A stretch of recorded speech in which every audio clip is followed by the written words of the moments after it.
Якутия – самая большая наша республика, 5-я часть территории России. На ее земле могли бы разместиться 5 Франций или 12 Англий. А что мы знаем о ней? Что первое приходит нам на ум, когда мы говорим «Якутия»? Олени. Холод. Холодно. Холодно. Золото. Алмазы. Чукча. Холодно, наверное, на Якутии. Золото. Спирт. Сильный мороз. Очень далеко. Юрта. Холодно. Холодно, прохладно. Холод. Рога огромные лося. Шубы красивые. Лесоповалы.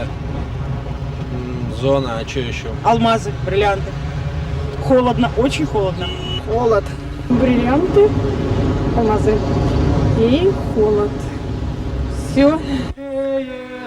Холод, холод. Да, бывает и 60-градусный мороз. А многие ли знают, что летом здесь нередко изнывают от жары под 40? В республике 700 тысяч рек и 700 тысяч озер, по одному на каждого жителя. В общем, удивительный этот край, Якутия. То, что вы видите, это макушка айсберга. Вы не видите ее основания, более глубокое. Потому что в Якутии очень много переплелось. И действительно, здесь переплелось очень многое. Природа столь же суровая, сколь и ранимая. Арктическая пустыня и непролазная тайга. Стойбища оленеводов и современные города. Вековые обычаи и передовые технологии. Впрочем, мы привыкли воспринимать Якутию как глухую провинцию, способную только поставлять сырье, тем более, что в ее недрах едва ли не вся периодическая таблица элементов Менделеева. Это и знаменитые алмазы, которые многим не дают спать спокойно, и добыча которых составляет четверть мировой. Это и не менее знаменитые месторождения золота, которого добывают до 30 тонн в год. Это и олово, сурьма, ртуть, вольфрам, железная руда, фосфаты и полиметаллы. Это один из самых больших в стране открытых угольных разрезов в Нерюнгри. Это и огромные запасы газа и нефти. Это и леса, раскинувшиеся на 3/4 территории республики. Это и великолепные меха. Короче, бездонная природная кладовая.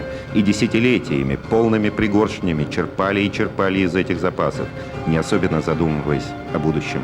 Центр привык только брать, мало что давая взамен. Раньше республика автономная владела и распоряжалась местным хозяйством. Что это такое? Это коммунальное хозяйство, местная промышленность в виде промкомбинатов. Так. И, пожалуй, все. А все остальное это была собственность союзных и федеральных министерств ведомств. И вполне естественно, та громадная прибыль, которая создавалась на территории республики, она не поступала обратно в республику. Якутии возвращалось всего 4% от тех доходов, что давала республика. Наверное, на такие крохи никогда не удалось бы построить в Якутске этот ультрасовременный медицинский центр. Так же, как и выросший рядом центр материнства и детства. И это не единичные образцово-показательные объекты. По всей республике построены и строятся новые школы и больницы, жилые дома и училища. Так благодаря чему все это стало возможным? Просто однажды Якутии надоело быть бесправной Золушкой. Но пришло время, когда я впервые помню, в 90-м году, в начале сентября, это 4 сентября, я пошел к председателю Верховного Совета Российской Федерации Борису Николаевичу Ельцину и показал задумки, то, что мы написали, проект Декларации о государственном суверенитете республики. Он прочел и сказал, что мы не сумеем миновать этого процесса. И пожелал успеха. Я думаю, что вообще главная помощь – это кое в чем дать больше самостоятельности. Это главная помощь, знаете. 27 сентября 90-го года была принята декларация о государственном суверенитете Республики Саха-Якутия. А год спустя якутяне впервые избрали своего президента. Клянусь своей честью и достоинством что буду добросовестно выполнять обязанности президента Якутской Саха Советской Социалистической Республики, соблюдать Конституцию и законы Якутской Саха ССР, Конституцию и законы Российской Федерации, защищать суверенитет Якутской Саха ССР, уважать и охранять права человека, гражданина, защищать права и интересы многонационального народа Якутской Саха ССР. Что же реально дал суверенитет? Республика впервые получила доступ к богатству своих недр. Флагманом молодой национальной промышленности стала компания «Алмазы Россия Саха». Именно со дня создания этой компании у нас пошла рост добычи алмазов, рост реализации алмазов. До 90-го года спад был. Компания сегодня ведет строительство газопровода, ведет строительство нефтеперерабатывающего завода, реконструкции рудника «Мир», рудника «Интернациональный», не получая ни копейки федерального бюджета. Может быть, медленнее, чем хотелось бы, но в экономике Якутии происходит сдвиг к лучшему. Здесь сумели не только остановить спад производства, но и добиться роста внутреннего валового продукта. Создаются новые рабочие места, растут реальные доходы населения, внедряются передовые технологии, быстро развивается рынок новых товаров и услуг. И вы скоро, через 5 лет, придете, Якутск будет финансовым центром. Вон сколько банков строится. Заметили? 14-этажные банки строятся.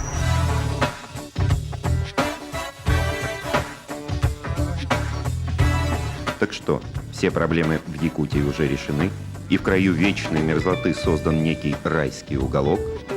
Почему мы не получаем зарплату? Почему мы стали всем долгов?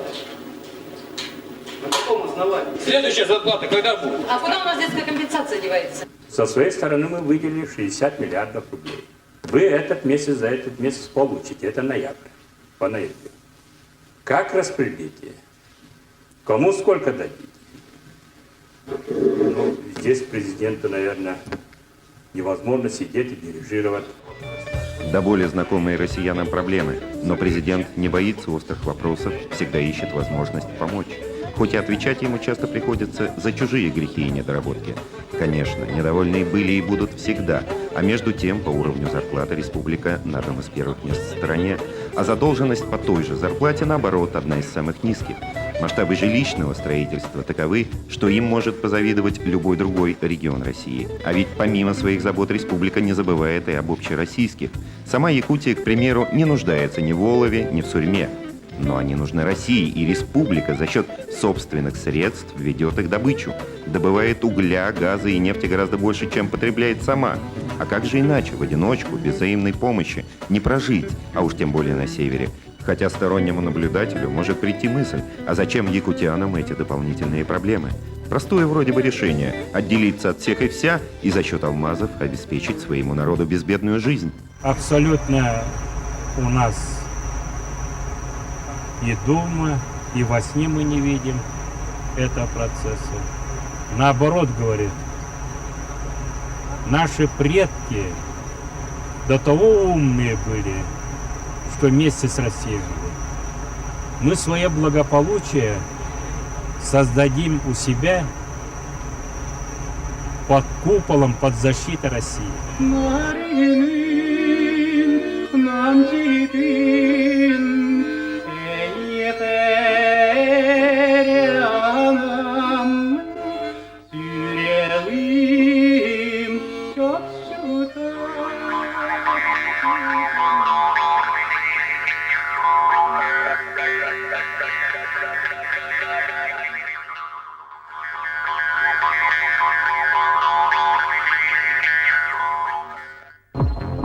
Якутия – самая большая республика в Российской Федерации. Удивительный край, суровый, безбрежный, с огромными природными богатствами. А живет здесь всего-то 1 миллион с небольшим. Это сильные, гордые, очень трудолюбивые и внешне неторопливые и немногословные люди. И так уж сложилось, что десятилетиями мы привыкли воспринимать Якутию как далекую глухую провинцию, пригодную только для одного – безостановочно качать и качать из нее алмазы и золото, серебро и вольфрам, олово и сурьму, газ, нефть, лес и меха.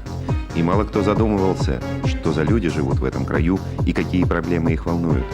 Но они заставили обратить на себя внимание в начале 90-х годов, когда был провозглашен суверенитет Республики Саха-Якутия и был избран первый национальный президент. За прошедшие несколько лет этот край стал меняться на глазах. Сегодня он напоминает одну большую стройплощадку, но, как всегда бывает, решение одних проблем порождает новые. Я постоянно ощущал, что мы отстаем. Это конкретных фактов. Вот мы 40 лет добываем газ. А у нас нет ни одного практически специалиста по переработке газа. Мы несколько отстаем, когда начинаем добывать нефть. А добыча нефти, переработка нефти. Строим железную дорогу, за ним стоит кадры. Действительно, кадровая проблема для республики одна из самых острых. Наверное, именно поэтому в Якутии уделяют такое внимание подрастающему поколению. Республика – единственный регион в России, где не только созданы, но и реально действует Фонд возрождения нации и Фонд будущих поколений. В столице Якутии только что открыл двери ультрасовременный центр материнства и детства. Построены уникальные для края вечной мерзлоты спортивный комплекс и крытый каток. Со всей России приезжают сюда лучшие тренеры для занятий с юными якутянами. Впрочем, нам приходилось слышать и такое мнение. А нужен ли крытый каток, если зарплату задерживают и некоторые семьи едва сводят концы с концами? Но только посмотрите, как самозабвенно занимаются эти юные хоккеисты. Для нас и для меня лично это исторический шанс был. Строительство этих образующие инфраструктуру столицы. Сегодня эти объекты нереально было. Так ведь? При таком дефиците финансовых ресурсов. Вот мы начали и заканчиваем, когда было легче.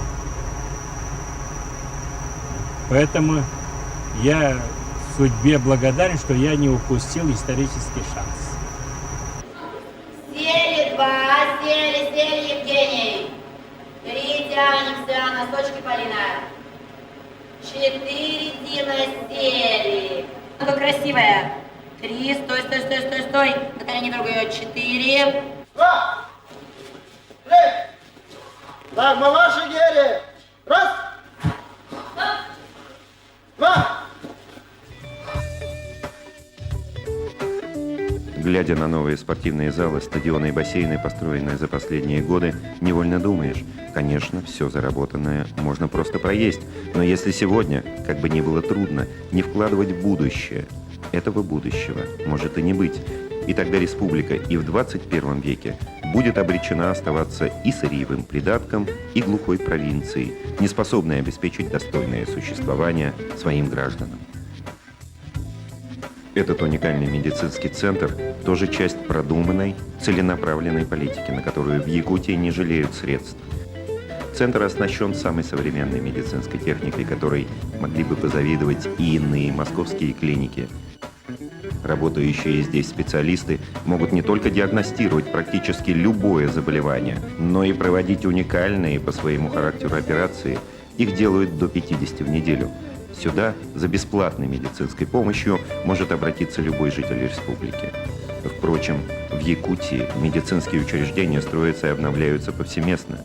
Это поликлиника города Мирного, все население которого 40 тысяч. А это обыкновенная поселковая больница, но и ее недавно обновили и переоснастили.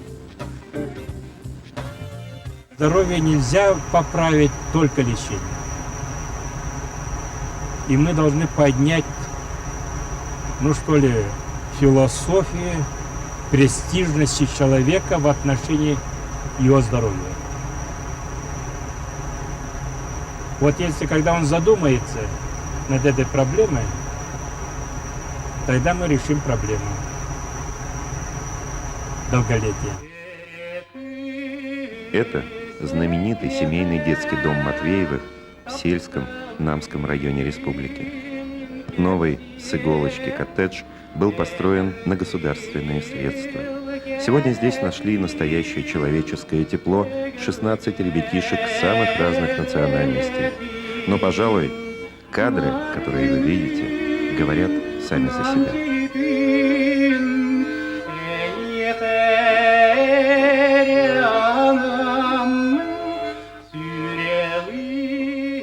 Смыслом жизни моей это, конечно, безусловно, работа с новым поколением.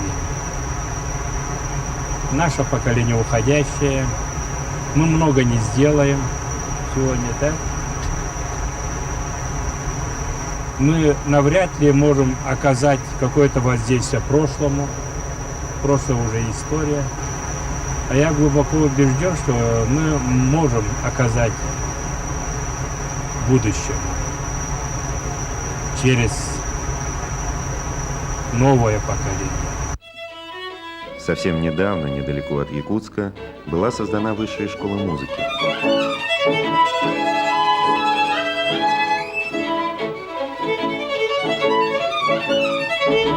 В этих уютных коттеджах живет 150 юных дарований, собранных со всей республики. Кто знает, не станут ли их имена в 21 веке столь же известными, как стали имена Ойстраха, Рихтера, Ростроповича в этом 20-м.